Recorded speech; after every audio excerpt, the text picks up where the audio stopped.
¿Qué tal? Saludos cordiales, una semana más aquí en el Cara a Cara, donde les intentamos llevar temas de actualidad de lo que ha sido la semana. Verán, si yo les hablo de inteligencia artificial, les menciono la inteligencia artificial, inmediatamente su mente se va a ir a palabras como progreso, innovación, futuro, tecnología, lo cual está muy bien. Pero claro, si empezamos a hablar de inteligencia artificial asociada a sucesos como los que hemos conocido esta semana en Almendralejo, Badajoz, o en Ayamonte, que también les hemos contado aquí en Voz Populi, que también a unas chicas se les ha hecho unos desnudos, unos montajes, con cargo también a la inteligencia artificial y a todos esos montajes que hay ahora en la tecnología, seguro que el gesto ya se les cambia. La inteligencia artificial tiene sus pros, por supuesto, pero también tiene sus contras. Y no todo va a ser hablar de amnistías y de Felipe González y del uso de lenguas en el Congreso, porque aquí nos gusta hablar de los temas de actualidad, de esos temas que a ustedes les preocupan, seguro de los que hablan en las comidas con sus amigos, con sus familias. Para ello hemos traído a alguien que sabe mucho de tecnología, es profesor en el Instituto de Empresa. Se llama Enrique Dans, es un habitual de las pantallas. ¿Cómo estamos, señor Dans? ¿Qué tal, Gabriel? Encantado por tenerle aquí en Voz Populi. Muchas gracias por invitarme. En su casa. Bueno, yo he hecho una introducción hablando de lo que es la inteligencia artificial en sentido positivo y en negativo. ¿Es tan negativo como parece o estas son las consecuencias de que todavía no está regulado? Yo no creo que haya nada o muy poca cosa negativa como tal. El tema es que la inteligencia artificial y la tecnología en general siempre funciona de la misma manera. O sea, las herramientas son herramientas. Y una herramienta puede ser utilizada de muchas maneras. Entonces, ¿qué estamos viviendo? Pues estamos viviendo un momento en el cual la inteligencia artificial ha despegado finalmente, que en realidad estamos hablando de una tecnología que tiene más de 50 años, pero que... 50 años tiene la tecnología de inteligencia artificial. La inteligencia artificial lleva mucho tiempo. Lo que ocurre es que los modelos estaban restringidos a pocas variables al principio, a unos cientos o unos miles de variables cuando fue avanzando. Todo ello, digamos, condicionado por una cuestión, que era el poder de computación, lo que podíamos hacer realmente con un ordenador. La primera cuestión es, por clarificar, no existe la inteligencia artificial. O sea, las máquinas no son inteligentes. De lo que estamos hablando es de estadística muy avanzada.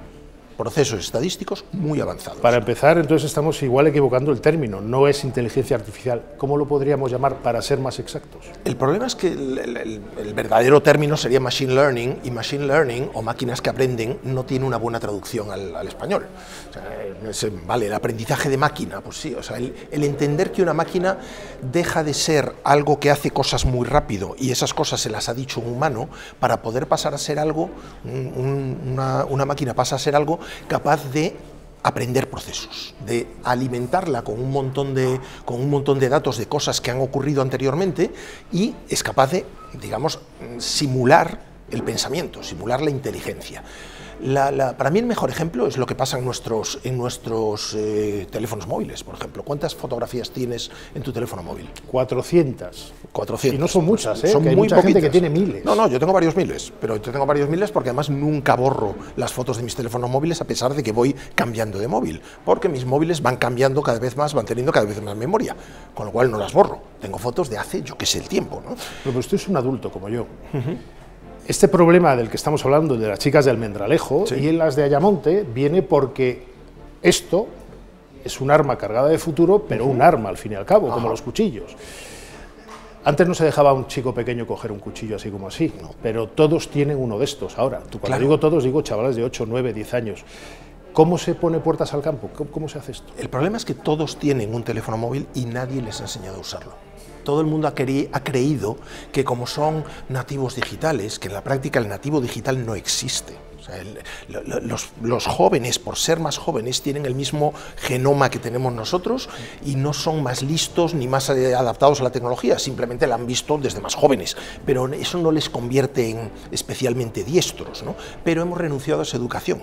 Fíjate que el teléfono móvil no se educa en su uso en los colegios. Los colegios dicen algo así como, oh Dios mío, fuera los teléfonos móviles, que si no se distraen. Como no los educamos, tampoco los educamos en sus riesgos. ¿Qué pasa si tú no educas a alguien? No se vuelve un nativo digital, se vuelve un huérfano digital. Estamos hablando de chicos inimputables, muchos de ellos menores de 14 años, a los cuales les va a caer como mucho una reprimenda y una multa a los padres. Pero lo que han cometido es un delito, y un delito grave.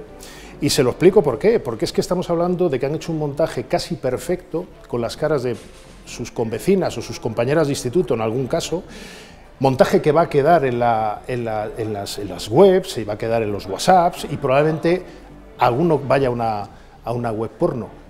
Esperemos que no. La pregunta es, ¿estas chicas cómo pueden ejercer su derecho al olvido? Es muy difícil. A ver, claro, si este es el problema. Pregúntaselo a la persona que ha sido, esto se llama un deepfake, la persona que ha sido más deepfakeada, inventándome el verbo, la persona de la que se han hecho más deepfakes en todo el mundo, se llama Scarlett, se apellida Johansson, ¿no? Scarlett Johansson hace ya bastante tiempo, bastantes años, que dijo, yo tengo que asumir que si yo me asomo a la red está llena de desnudos míos en todas las posiciones posibles, haciendo auténticas barbaridades que nunca he hecho, o que nunca he hecho delante de una cámara. Permítame que haga de abogado del diablo. Scarlett Johansson es una actriz que vive un poco de la imagen pública, es decir, nadie tiene derecho a difamar a Scarlett Johansson, pero en el fondo, no voy a decir que lo lleven el sueldo, pero digamos que está acostumbrada. Una niña de 14 años en Almendralejo puede haberla marcado de por vida. Entonces, ¿cómo limitamos esto? ¿Qué se puede hacer? Es muy difícil. A ver, tenemos que limitar no la herramienta. Las herramientas funcionan y funcionarán cada vez mejor. Tenemos que limitar el uso de la herramienta. Lo que tenemos es que coger nuestro código penal y decir esto está tipificado, y si no está tipificado, ¿a qué se parece? ¿Qué es lo que se hace sobre todo en el ejercicio de la ley, en los códigos legales, digamos, de los países anglosajones? ¿Qué es lo que hacen? Lo que llaman la common law. La common law no pretende prelegislar, no pretende avanzar los posibles efectos negativos de una tecnología. Lo que hace es, cuando surge un efecto negativo, mira a ver a qué se parece de cosas que sucedieron anteriormente y legisla de la manera correspondiente, ¿no? Entonces, lo que hay que hacer es fijarse en la gente que usa mal la tecnología, que la usa para esos fines, no en la tecnología como tal. Estamos con Enrique Dans, profesor de innovación en el Instituto de Empresa, en el IE. Decía que hay que mirar el Código Penal y revisarlo. El Código Penal es para los mayores de 18 años y todo lo que conocemos hasta ahora, autores de estos hechos terribles, son menores. Habrá que tocar también la ley del menor y meter un plus de responsabilidad de los padres o de los menores, pero también habrá que retocarla, ¿no? Fíjate que yo no creo que haya que tocar el Código Penal. Lo que hay que buscar es a qué se parece una cosa como esta, que evidentemente es un delito porque conculca los derechos de las personas, ¿no?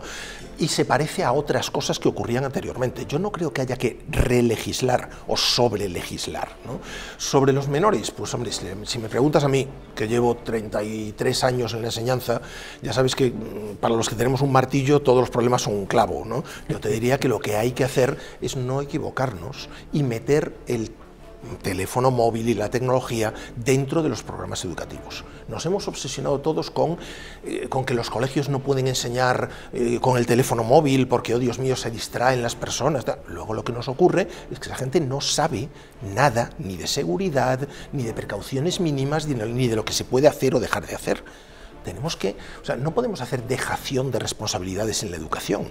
Si el contexto del que están rodeados nuestros jóvenes es un contexto en el que todo es tecnológico y programable, los colegios, las escuelas tienen que enseñar todo sobre seguridad, sobre el uso de eso, sobre el uso y el abuso, sobre lo que es delito y no lo es, etcétera, etcétera. Tienen que enseñar sobre todo conciencia del delito, que ahora no existe al respecto. Pero para no quedarnos en lo más truculento del tema de la inteligencia artificial, que es una herramienta cargada de futuro, como ironizaba yo antes, vamos a hablar de los aspectos económicos. Existe mucho miedo, un miedo a lo desconocido probablemente, que es a que nos quite cualquier inteligencia artificial, el famoso ChatGPT y otros, nuestro puesto de trabajo. ¿Qué hay de cierto en todo esto? Sí ocurrirá que ocurre y que hay muchos puestos de trabajo. De lo que estamos hablando realmente con inteligencia artificial es de automatización sofisticada. Entonces tú empieza a pensar cuánto de tu trabajo es automatizable. ¿Cuánto lo era hasta hace poco? Pues hasta hace poco los ordenadores lo único que hacían era seguir unos comandos, lo hacían más rápido, con menos errores, pero unos comandos que había hecho o que tenía que hacer una persona. Ahora no. Ahora un ordenador es capaz de aprender tareas. Entonces, en estas circunstancias actuales, ¿cuánto del trabajo que tú haces es completamente automatizable? ¿No? Porque le va a ocurrir a mucha gente, ¿no? ¿Está cuantificado? Sí se cuantifica y se cuantifica con números que dan mucho miedo. Y por ejemplo, dígaselo a la audiencia, que la audiencia no lo conoce, ¿eh? O sea, estamos hablando un poco entre nosotros. que más o menos como personas informadas sabemos, pero dígale a la audiencia, ¿cuántos puestos de trabajo pueden estar en peligro en el mundo y en España? Es muy difícil lanzar una cifra, se lanzan muchas, pero hay que tener en cuenta un balance fundamental, y es que, por un lado, se eliminan puestos de trabajo, por otro lado, se crean puestos de trabajo. Hace falta gente que programe esos algoritmos, que los alimente, que los eduque, etcétera, ¿no? O sea, ¿qué es educar un algoritmo, por ejemplo? Piensa en el algoritmo más sencillo, el que te comentaba antes de las fotos del teléfono móvil. ¿Cómo haces para que tú puedas buscar en tu teléfono móvil gato y te aparezcan las fotos que contienen un gato? ¿Cómo se ha hecho eso? Intenta pensarlo, porque si tú intentas programar un ordenador para que reconozca un gato, eso es complicadísimo. Primero, porque el gato puede estar en muchas posturas. Pues segundo, porque hay gatos de muchos tipos, ¿no? Con cola, sin cola, con tal, ¿no? Ya si te digo perro, ni te cuento. Hay perros que hay, ¿no? Entonces, ¿cómo se hace eso? No programas. Lo que haces es decirle, enseñarle un montón de fotos de gatos etiquetadas como gato, y el ordenador aprende lo que es un gato. Aprende desde cero. Hace no tanto tiempo se hablaba mucho en la economía de escala y en el diálogo social incluso de poner impuestos a los robots, ya saben, esos robots de cadenas de montaje que hemos visto casi todos en las cadenas de montaje de Renault y de otras marcas de automóviles, cosa que nos parecía ciencia ficción. Pero claro, había un robot, es decir, algo físico. ¿Aquí cómo se puede hacer un hecho imponible? No. ¿Dónde? ¿A quién? La idea de poner impuestos a los robots siempre fue muy aparentemente atractiva, pero en la práctica tienes que tener en cuenta dos cosas. Primero, si tú grabas a quien pone más robots, estás grabando la innovación, y eso es muy grave. Grabar grave. Quiero decir, tú no puedes castigar a aquel que innova más, ¿no? Segunda cuestión, el concepto de robot es muy etéreo, ¿no? Y un robot es un brazo articulado con tres rótulas, y mañana un robot es un proceso de textos, es un robot, una hoja de cálculo es un robot. Pues sin embargo es perfectamente capaz de quitar trabajos. No, pero sí, por eso es capaz de quitar trabajos si está realizando una fase del proceso productivo, y claro, que eso sí es grabable. Sí, pero además tienes un problema. El robot hoy hace unas cosas y en la siguiente actualización de software hace otras, y a lo mejor sustituye, en vez de a un puesto de trabajo, sustituye a 5. ¿Qué vas cambiando el gravamen, el tipo de gravamen en función de cuántas funcionalidades adquiere el robot? Es muy difícil hacer algo así. Entonces, en la práctica yo creo que no se va a poder aplicar un impuesto a los robots, se va a aplicar un impuesto a la productividad, y por lo tanto, si alguien usa más robots, produce más y paga más impuestos. Esto siempre ha funcionado así. Estamos con Enrique Dans, profesor de innovación de la eUniversity. Claro, yo le he escuchado, llevo 10 minutos escuchándole, y todo son complicaciones para meter mano jurídicamente al asunto, tanto en la parte penal, cuando se transgrede el Código Penal, vamos a decir así, como la parte laboral o económica, ¿no? ¿Vamos a un mundo desregulado? Pregunto, a este respecto. No creo, o sea, yo creo que se está regulando, y lo que pasa es que la regulación es peligrosa. La regulación que se ha hecho habitualmente de la tecnología ha sido muy de brocha gorda, aplicada generalmente por políticos que no tienen ni idea de lo que están regulando. Es normal, no le podemos pedir al político que sepa de todo, por supuesto, ¿no? Pero que se mueve en función de ¿qué? Sobre todo se mueve en función de la alarma social. Sí. Y la alarma social no es un buen barómetro de casi nada. O sea, que nos echemos todas las manos a la cabeza porque unas pobres niñas en Almendralejo o en Ayamonte han sido víctimas de una cuestión que no es agradable para nadie, por supuesto, y que puede ser, pues eso, marcarlas en muchos sentidos psicológicamente o de otras maneras. Eso no tiene necesariamente que responderse a eso de manera legislativa. Bueno, ¿Europa cómo está actuando al respecto de la inteligencia artificial? ¿Qué están regulando? ¿Se está regulando? ¿Qué se está haciendo? Europa está regulando, y se tiende a regular más rápido en Europa que en otros sitios. Europa parece que pretende exportar regulación al resto del mundo, ¿no? Piensa que el approach europeo, la aproximación europea al tema, es intentar prelegislar, es intentar ponerse a pensar todos los políticos, oye, ha llegado esta tecnología nueva, esta herramienta nueva, ¿cuántos problemas podría generar? Y vamos a intentar pararlos, ¿no? Frente a eso, o sea, ¿eso qué consecuencia tiene? Que la mayor parte de los tecnólogos se van a innovar a otro sitio. La mayor parte de la innovación no se produce en Europa, porque está constreñida desde el primer momento, ¿no? Bueno, a Europa le ha llegado este debate que estamos teniendo con Enrique Dans, profesor de Yale University, en el peor de los momentos, cuando la industria está cayendo de forma alarmante, con lo cual el temor, el miedo, que es uno de los motores de movimiento humano, es enorme, ¿no? Me imagino que la barrera proteccionista es casi inevitable. Sí, o sea, sobre todo si tienes en cuenta que la comparación es con Estados Unidos. En el entorno anglosajón, lo que te decía antes de la common law, de la ley que evoluciona en función de las leyes anteriores, consumidores, ¿no? Lo que hacen en Estados Unidos es reunir a un montón de gente de la industria con políticos, explicárselo, darse tiempo, esperar a ver cuáles son los efectos que hay que prevenir. Y cuando hay que prevenir esos efectos, no penalizar a la tecnología, sino penalizar a los malos usos de la herramienta. De lo que ha ocurrido en Almendralejo, en Ayamonte, no es culpable la inteligencia artificial. Es culpable una persona que ha desarrollado una herramienta que a golpe de un botón permite hacer lo que han hecho. Porque si lo tienes que hacer programando, no va a ocurrir. Ahora, si desarrollas la típica herramienta que cualquiera puede subir una foto y automáticamente generar un desnudo, pues lógico, pero eso sí es una herramienta con un propósito claramente ilegal. A por ese sí que hay que ir, no a por el algoritmo en sí. Decía Enrique Dans que una de las claves es que los políticos, cuando se enfrentan a lo desconocido, intentan actuar en base a la alarma social. Episodios como el de Almendralejo, episodios como el de Ayamonte, que dábamos cuenta en Voz Populi, van a generar y están generando ya mucha alarma social, sobre todo entre los padres. ¿Hay riesgo de que legislemos en caliente al respecto? En tecnología se legisla caliente demasiadas veces. Y el problema es que la tecnología no es lo que es hoy, es en lo que se convierte o en lo que se puede convertir. Entonces, el grave problema es cortar de raíz o intentar cortar de raíz en función de alarma social o de sustos o de lo que sea, algo que puede ser enormemente prometedor, ¿no? Es como lo que decías de la pérdida de puestos de trabajo. Obviamente se van a perder puestos de trabajo, se han perdido siempre a lo largo de la historia. Ya no hay serenos, ya no hay señores que encienden las farolas, ya no hay un montón de cosas, ¿no? ¿Pero se van a perder más que los que se crean? Ese es el tema. La cuestión es, se van a perder más que los que se crean si no se educa de manera muy rápida y si no se introducen estas herramientas en la educación. O sea, lógicamente, si hay un montón de trabajos que va a poder hacer una máquina, tendremos que enseñar a la gente a trabajar con esa máquina. Si no, serán redundantes. Elon Musk, el presidente de Twitter ahora, que la acaba de comprar, el gran magnate estadounidense, se acaba de decir que en 5 o 6 años habrá una superinteligencia artificial que hará más que cualquier humano. ¿Esto es así? ¿Es posible? ¿No deja de ser el sueño de un millonario? ¿Cómo es esto? Yo creo que en parcial estamos ahí. En parcial ocurre una cosa muy curiosa. Me pasó con mi editor el otro día.